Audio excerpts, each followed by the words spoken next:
Horlama veya uyku apnesi nedeniyle çocuklara uygulanan ameliyatların başarıları erişkinlere uygulanan ameliyatlara göre son derece yüksek, çok daha etkilidir. Bu çocuklarda çok daha yüksek oranlarla başarı elde etmek mümkündür.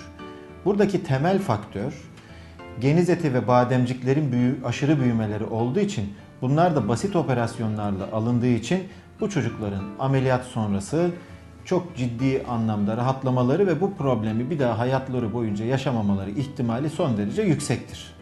Ancak kilo fazlalığı olan çocuklarda geniz eti ve bademcikler alındıktan sonra da bir süre sonra kilo alımı devam ettikçe bu problemlerin tekrar etme ihtimali vardır. Dolayısıyla çocuk normal kiloluysa, başka problemi olmayan bir çocuksa bu çocukların tedavisinden sonra bir daha bu problemin tekrar etme ihtimali son derece düşüktür.